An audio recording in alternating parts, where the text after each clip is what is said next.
প্রিয় দুষ্ট মিষ্টি বন্ধুরা, আমার কেমন আছো সবাই? বন্ধুরা, আমার বাবার সাথে ঘটে যাওয়া বাস্তব একটি ঘটনা আজ আপনাদের সাথে শেয়ার করব। আপনারা ঘটনাটি শোনার জন্য রেডি তো? বন্ধুরা, এটা কোনো বানানো গল্প নয়। এটা শুনলে তোমাদের মাথা ঘুরে যাবে যে এটা কি করে হতে পারে। যাই হোক বন্ধুরা, আমার বাবা ছিল অন্য রকমের একটা মানুষ, যা তোমাদেরকে বলে বোঝাতে পারবো না। তো যাই হোক, এখন মূল কথায় আসি।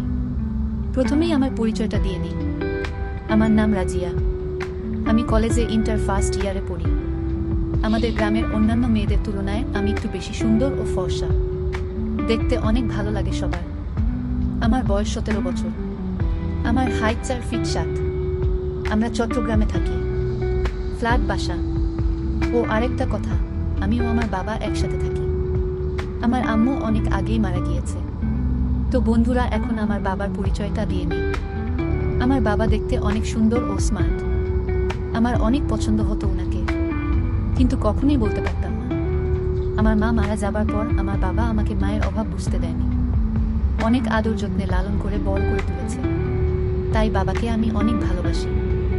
বাবাও আমাকে অনেক ভালোবাসে। আমার বাবা একটি প্রাইমারি স্কুলের টিচার। 15 বছর হয় ওখানে চাকরি করছে। তো বন্ধুরা, চলুন মূল ঘটনায় যাওয়া যাক।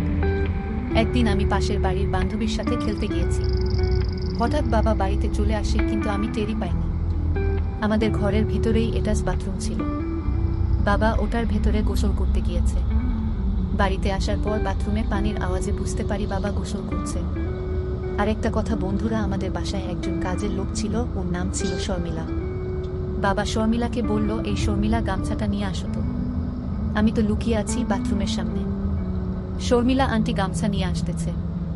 আন্টি বাবাকে গামছাটা দিবে, অমনি মুহূর্তেই আমি আন্টিকে বললাম যে আমার কাছে গামছাটা দাও, আমি বাবাকে দিয়ে দিচ্ছি। শর্মিলা আন্টি সরল মনে আমার কাছে গামছাটি দিয়ে দিল। আমি যখন গামছাটি বাবাকে দিতে যাব, অমনি গামছাটি একটানে আমাকে সহ নিয়ে ভিতরে নিয়ে গেল। ভিতরে ঢুকে দেখি বাবা স্নান করতেছে। এরপর বাবা আমাকে পিছন থেকে দেখে বলল, জানিস মালা, তোকে না আজকে খুব সুন্দর লাগছে। তুই যে এত সুন্দর করে সাজতে জানিস, আমি তো আগে জানি না। এরপর বাবা বলল, আচ্ছা মালা, আজকে তুই কাপড় খুলবি, দেখবো তোকে কেমন সুন্দর দেখা যায়। যাই হোক বন্ধুরা, এরপর বাবা স্নান শেষে রান্নাঘরে গেল এবং বলল, আমার মালা তো সব কিছুই রান্না করে রেডি করে রেখেছে। বাবা বলল, আজকে মালাকে কে খুব সুন্দর লাগতেছে। যাই হোক, ভাতও মাখতেছি, কিন্তু ভাতও খাইতে পারতেছি না। আমার মেয়েটা যে এত সুন্দর করে সাজছে, দেখতে একদম আকাশের পরীর মতো লাগছে। আমি খাচ্ছি আর মালাকেও বললাম, তুইও খা। মালা বলল, বাবা তুমি এখন খাও, আমি পরে খাবো। আমার আজ খাইতে ইচ্ছা করছে না। কিছুক্ষণ পর আমি এমন অভিনয় করলাম যে মনে হয় আমার অনেক জ্বর আসছে। মালাকে বললাম, মা আমার কপালে হাত দিয়ে দেখতো।